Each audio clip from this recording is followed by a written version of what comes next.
This is a presentation of Northeast Streaming Sports.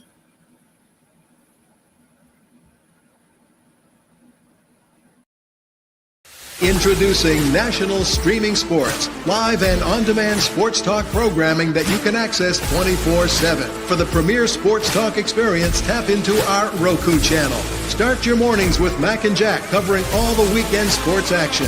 Then pour a cup and enjoy all the sports you can drink on the Coffee and Sports podcast. At midday, talk sports from east to west on the Coast to Coast podcast. Followed at night by some hot girl talk with Prim and Proper Sports featuring Sonia Pearson. Talk boxing on the Gloved Fist.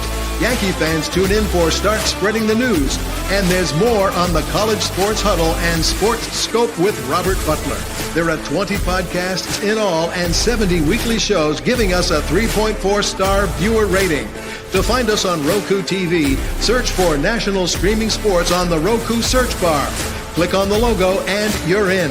National Streaming Sports, live and on-demand sports talk for America. All right, my friends, welcome to the Dr. Sem Yankee Show, but we're not going to talk too much Yankees today. Today it's the Dr. Sem Book Show. We are going to be talking about this wonderful book, Death by Data, by Joel Bradley. And I'll introduce Joel in just one moment. I want to remind everybody to make today a great day. And how do you make your day great? You look for the good.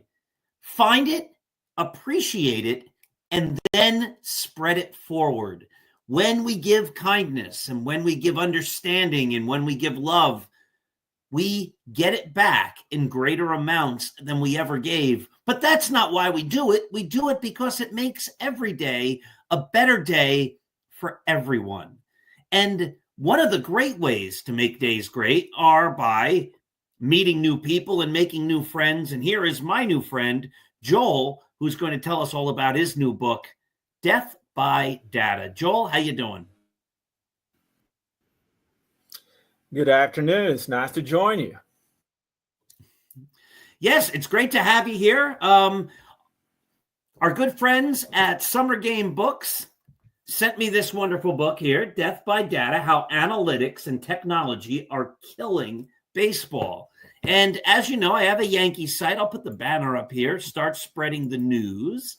And there's a lot of talk in the comments and by the writers about analytics and all that. So before we get into your big conclusions, give us a little background of your expertise, who you are and where you come from to derive your ideas.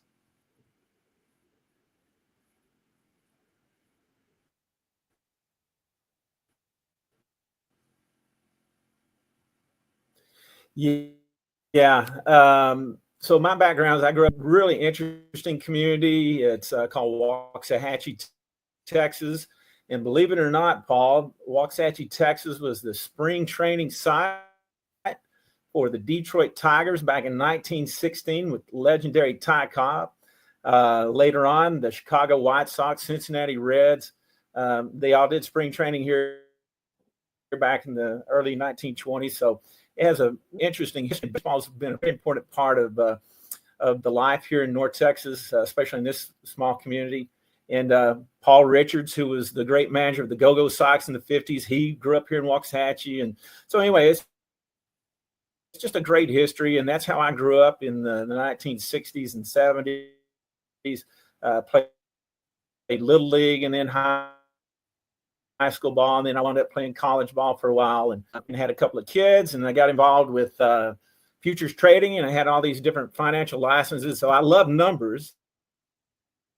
And so I kind of used some of the background in my professional life, combined that with baseball. Eventually, I made the change, started feeling convicted to work with young people. And so I made a change in careers, began teaching high school baseball, teaching English as well at Deerfield Beach High School, which is just over the border in Broward County. And the first school that was the first school I began to teach and coach at. And two of the kids on that staff wound up making major, and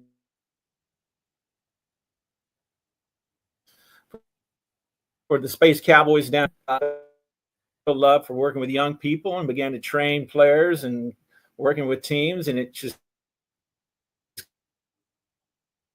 to work with colleges, and then later on I had been introduced to the legendary international scout Fred Ferreira, who was the head of international for a while with the Yankees. He's the one who he found Vlad Guerrero, Bernie Williams, the big Yankee guy. So anyway, Fred offered me an opportunity to work with his academy, and then and so the graduating, working with high school and college kids to being offered an opportunity to work international with the Baltimore Orioles. So I started full time in 2013 and did that for 5 years. Saw a lot of interesting things along the way, and just saw this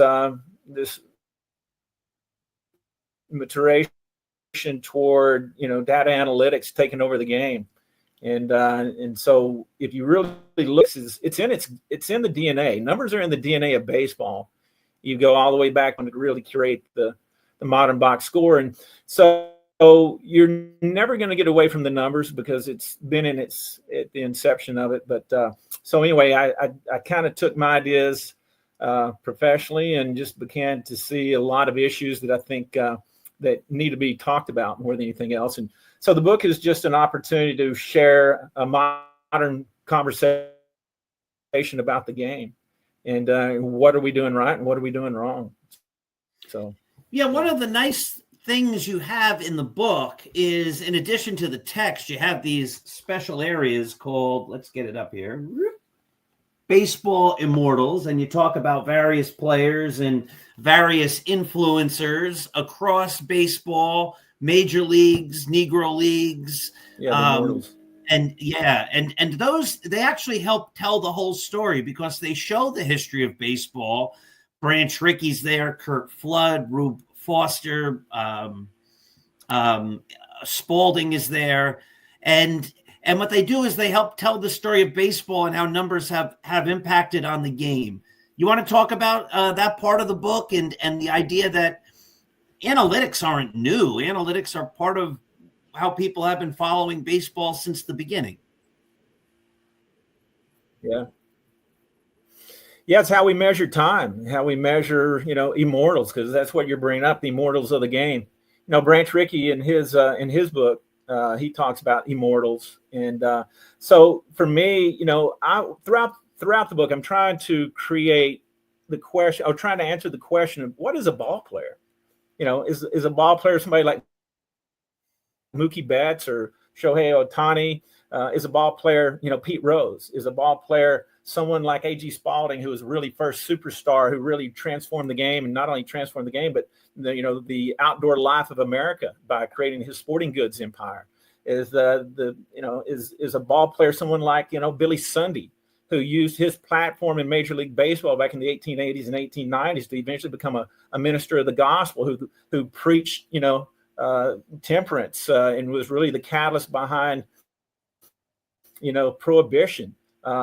I don't know. You tell me. So that's what I'm trying to answer throughout the book. So I chose different people. Actually, I had like 17 immortals lined up, but my publisher wanted to kind of cut a lot of the material down to make it more digestible. And so anyway, I try to answer the question, what is a ball player throughout the book? And I use some of the immortals to try to define, what a ball player might be, as opposed to just someone that you can measure with speed or power or velocity. Or, like I said, which is kind of where we are today. Everything is just measured in rows of numbers. And I think the game is so much bigger than just any one person or any one approach to trying to analyze what a ball player is. You talk a bit about the disconnect between the old-time scout who was able to identify certain attributes of players and the new type of GM or front office person or scouter who really doesn't watch the player. He just looks at numbers and the conflict that brings up. Yeah. Can you talk a little about that? Yeah, so the one thing that I talk about in the middle part of the book is intuition and observation, right? And those are the two areas that have really been lost. So we have, you have the five tools, and you can measure what's going on inside that player, in a full count in the bottom of the ninth, with bases juiced. Can you really kind of measure what's going on just by, what the velocity reading is on the radar gun? You really can't. And so what I try to factor into the book is, okay, here's where we are today. Here's how the game is measured today with spin ratios and everything that we talk about, in the baseball community. But, what about the old timers? People like Branch Rickey, if you look at the early scouts, what they didn't have measurables the way we have measurables today. A lot of it was intuition. That's where you hear, the phrase of the good face, right? Oh, he's got the good face. Well, what is he really trying to say in that good face? Is it just somebody, I can tell what a ball player is just by looking at him? Well, I don't know. I mean, we've been criticized by that as scouts, like, I can hear the sound of the bat. I can hear the ball hitting the bat. And they're like, well, you can't really determine how effective, a player is going to be based on sound or just by the way he looks. But I don't know. I mentioned in the book about how, a dermatologist can take a look at your face. I might look at your face, and a dermatologist might look at your face, and then they're going, wait a minute, that freckle, there could be a lot more to that than just a freckle, right? And so through observation and, intuition and experience, you kind of, you can separate yourself from, most of the observable world. And that's what I'm trying to describe in the book itself, is that intuition and observation have been lost. And that sixth tool is so key. How does that player respond under pressure? And so the exciting part of scouting is trying to see something that nobody else could see. So I'll give you one small example. I scouted Nestor Cortes, since you're a Yankees guy. I scouted Nestor Cortes out of Hialeah out of high school. I saw him over at Perfect Game in Fort Myers, and I wrote him up. I liked him. It was really interesting. I thought he could spin the ball pretty well, and I thought he was worth writing up, and I did. And so anyway, long story goes, he gets to the Orioles, his first major league game. Buck brings him into the game to start, and they're playing the Astros. And as he's going, he's kind of nervous that first inning, and so what happens is third hole hitter. He's got the first two guys. I think he walks, and the next guy grounds out. Well, anyway, he's got two guys. He's got a guy on, and so George Springer's hitting three, and so Springer, first pitch, Cortes throws a curveball, and what's interesting is Springer steps out of the box.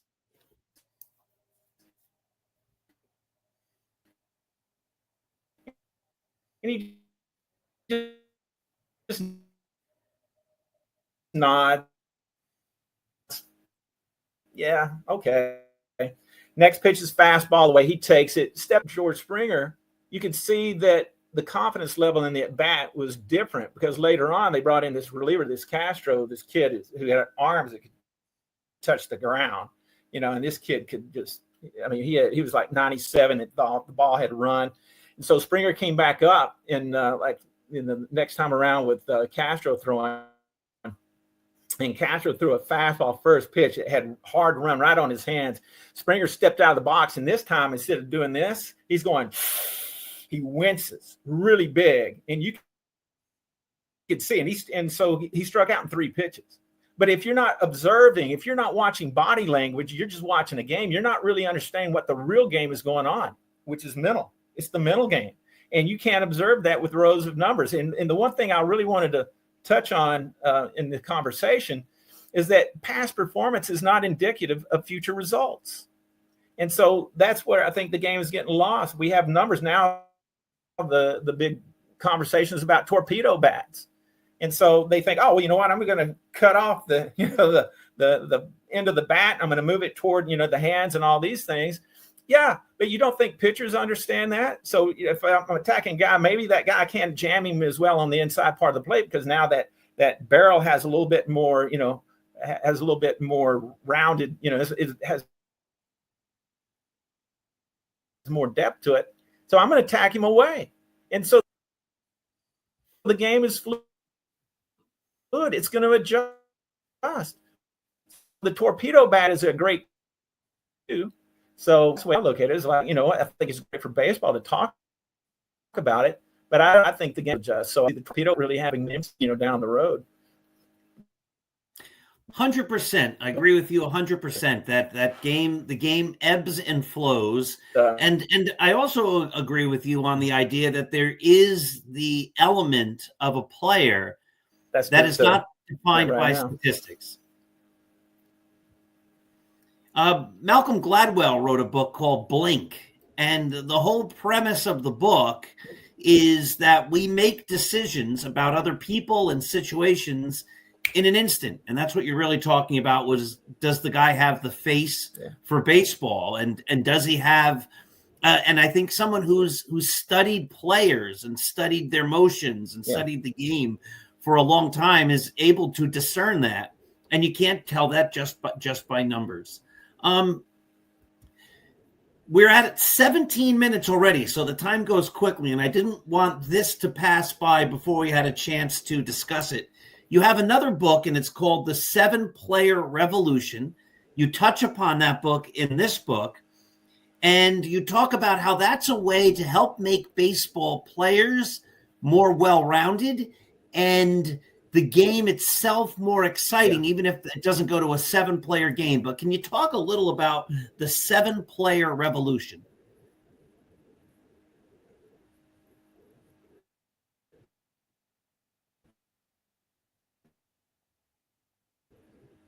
Yeah, thank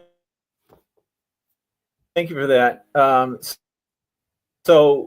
Years ago, ours came out, and my kids loved it. It's because that's exactly the way it was growing up, especially in small town Texas. You'd go knock on doors, and you didn't have. Uh-oh. Looks like we lost Joel for a minute or two, so he'll probably pop back. There he is.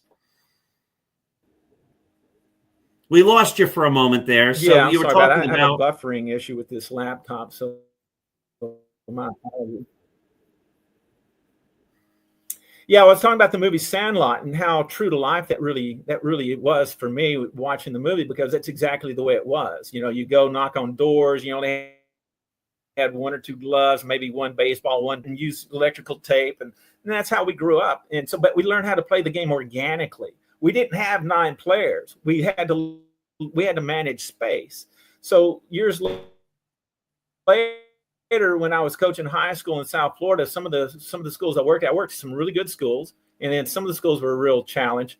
And so some of the challenge schools, I didn't always get enough players to come to practice. I had maybe 10 who'd show up. So I really believed in live play, and so what I decided to do was put 7 in the field and hit 3. And I'd move my shortstop behind second base, and I'd move my corners off the line.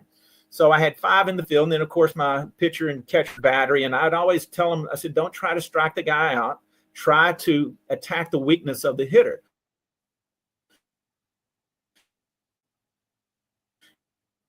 Now the hitter's always in some of the bad programs. You see these long swings, and they just didn't have how. It took time to do. With more space, they started shortening the swing. They started trying to put the ball in play, and the pre-movement as the pitch is being thrown was amazing. And so the outfielders were having to cover like 26% more ground. And what I saw was this incredible organic ability to develop players. So they became more disciplined, and these were not very good players, but they started. So the hitter, once he put the ball in play, he had to, make his own decisions on whether to take another base or whether to steal or whatever is going on. So the 7-player game to me was like the answer for player development, because player development now it's showing up who hit over 300 in the American League last year. Well, that's a major red flag to me. And so what are we doing in player development? And so to me, the 7-player game is a perfect opportunity to develop players organically. They have to cover more space. They have to be more game.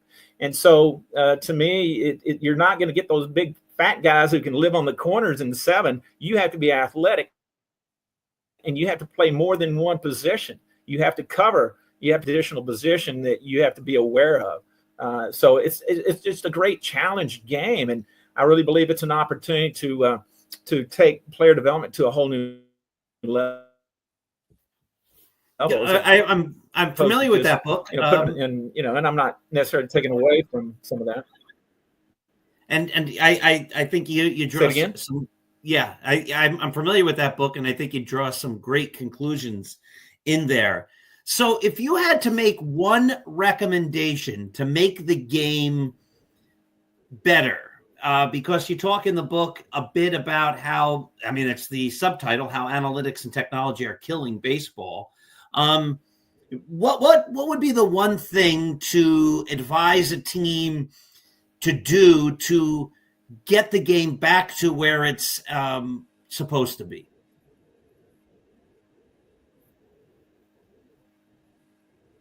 If you want a better game, Paul, you make a better player. That's the bottom line for me. If I were going to make one change and make a better player, so that's the whole question. And so for me, the 7 really is a great tool to get into, to really teach player development at the high school level forward. And so you're making a better player because they're having to learn to play the game organically, like what we did growing up. I talked to so my neighbor here in Waxahachie is Ray Crone, and Ray Crone, he's from the Golden Era. He's 93 years old. He came up in 1954 with Hank Aaron in the Milwaukee Braves. As a matter of fact, he told me he was signed out of high school, and he's from Memphis, Tennessee. He gets into the Braves organization. They turn into the Milwaukee Braves, and then he gets traded in 57 for Red Shandy.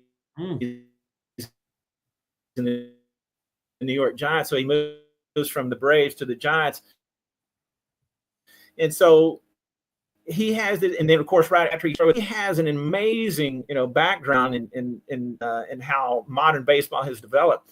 But I talk to Ray all the time, and he was a very successful scout later on. He was Scout of the Year in 2007 and he's with a number of organizations.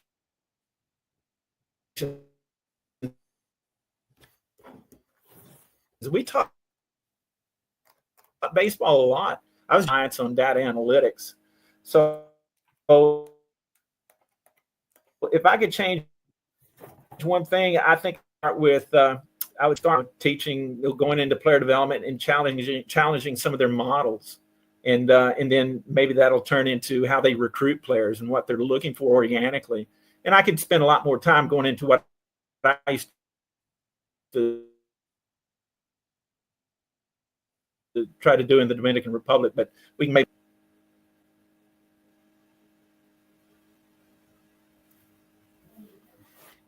In fact, in the book, you also mentioned Ray Crone. Here he is, right? Your neighbor. So, Joel, we're just about at the 25-minute mark. I'm going to wrap this all up. Yeah. I encourage everyone to go get a copy of Death by Data, How Analytics and Technology Are Killing Baseball. He's great. And take a look at it, draw some conclusions. We're going to have Joel also on Start Spreading the News in a couple of weeks as part of our Thursday interview series. I'm going to do a written interview with Joel as well, so you can learn more about him, learn more about the book, and again, gives everyone an opportunity to look at baseball in a little different way and understand that part of the key to the game isn't just the numbers, it's the player. And the more athletic the player, the more well-rounded the player, the more exciting the game will be. Joel, thank you so much for joining us. This was great. Stay tuned. I'm just going to wrap this thing up, and I'll see you on the other side in just a moment. So, ladies and gentlemen, thank you again. Remember to check out the wonderful Yankee site, Start Spreading the News. You can catch us here.